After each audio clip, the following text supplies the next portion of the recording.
whole team. It was a few recordings. It's nice to have everybody in one way or another. It's been a nice long show, right?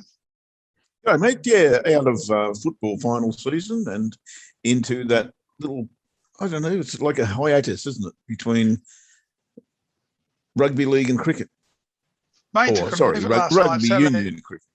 Saturday night, no work, no cryptocurrency stuff to go, and no All Blacks to watch. I mean, really and truly, I had to watch a movie on TV with my wife. I don't know what's going on. Mate, let's talk technicals, though. We've had a look at everything else, and now it's time to have a look at what the technicals are telling us so we can set ourselves up really nicely for next week. And look, if you're watching the show, often what we're looking for is we're looking to use some of the stuff early in the show for directions and technicals for timing. That's what I tend to do anyway. Geoff, what do you got for us technically this week? Yeah, look, very interesting to hear Gordon's take on the Aussie, and I think the Aussie's pretty much the flavour of the month. Trick is, as you say, the timing of getting into that. I'm looking at, and I will talk a little bit about Euro Aussie, which Gordon was talking about just now. That'll be my final thing. But the first thing I look at on Sundays is where we get what I call game changer bars. Now, I haven't really got, well, I've got one, which surprises me a little bit, but we'll have a look at that in just a tick. The first is Aussie CAD. Now, I'm a great CAD fan, I've got to say, but I'm also on the side of the Aussie at the moment, not because I live in Australia, but because of exactly what we have to offer in terms of commodities in particular, and commodities seem to be the flavour of the month, and therefore so does the Aussie.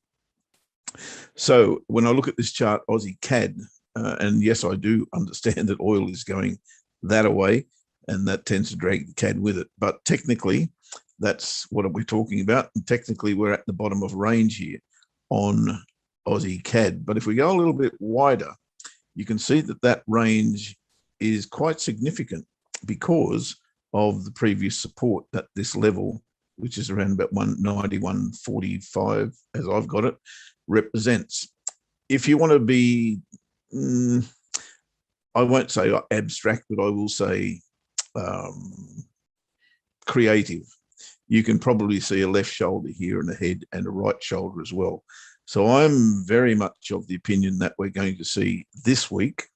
That's a monthly chart I'm looking at, by the way. That becomes the weekly chart now, which has created that game changer bar, as I said, which indicates to me that we're going to go higher this week.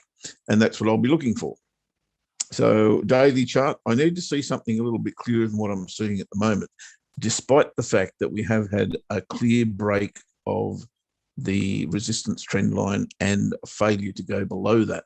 But I still think there's a little bit left in this in terms of downside before I can see a clear higher low. Once I do see that on a daily or 4-hour chart, I will be looking to trade this long, and the target will be somewhere up around the 93, high 93s, somewhere up here somewhere.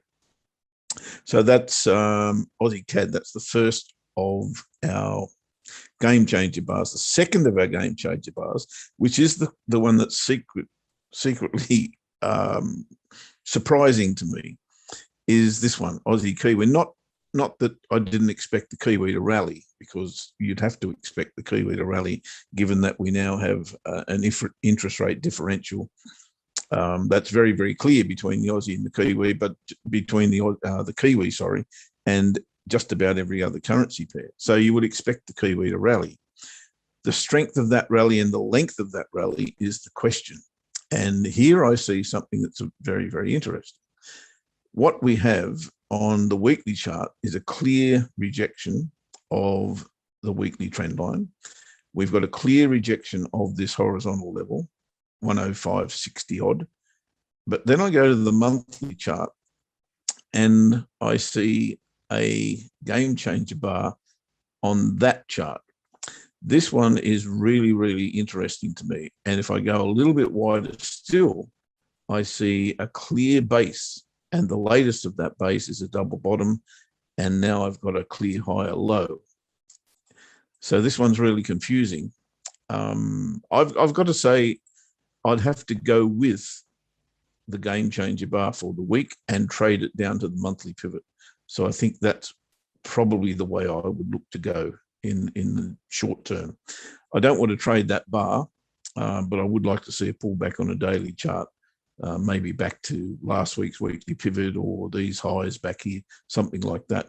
Whether we'll see that or not, given that momentum, I'm not 100% sure, but I think that's the way to go in the short term, Aussie Kiwi short. But once it gets to that level, I think I'll be looking to trade it long, because we do have a clear double bottom here, and that higher low on the monthly chart gives me the indication this is actually going long in the medium to long term. Euro dollar. Now, there's a lot of conjecture about euro dollar.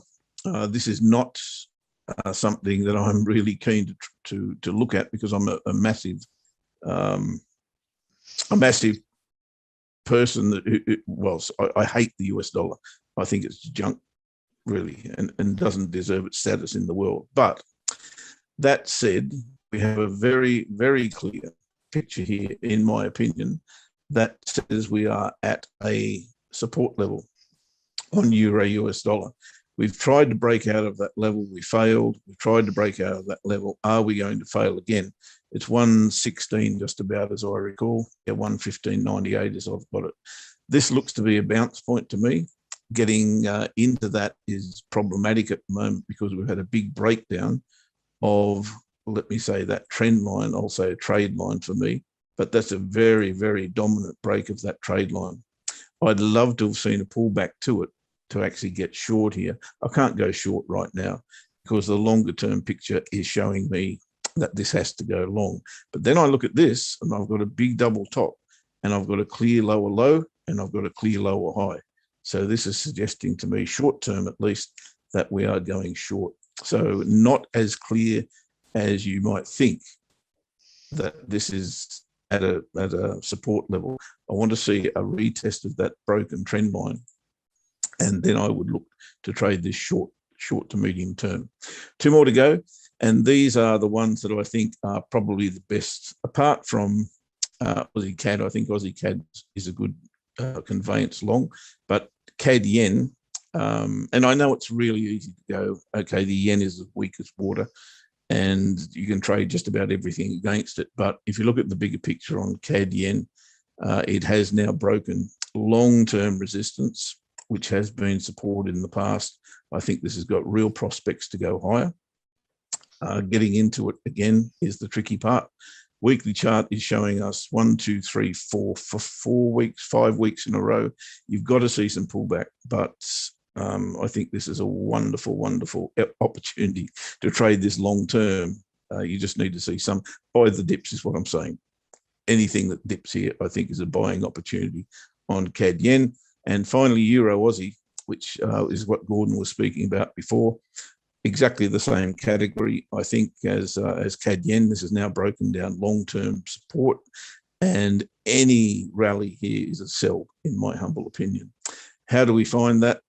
Well, every single trade line that I put on my chart is broken, and I'm just looking for a pullback to any one of those.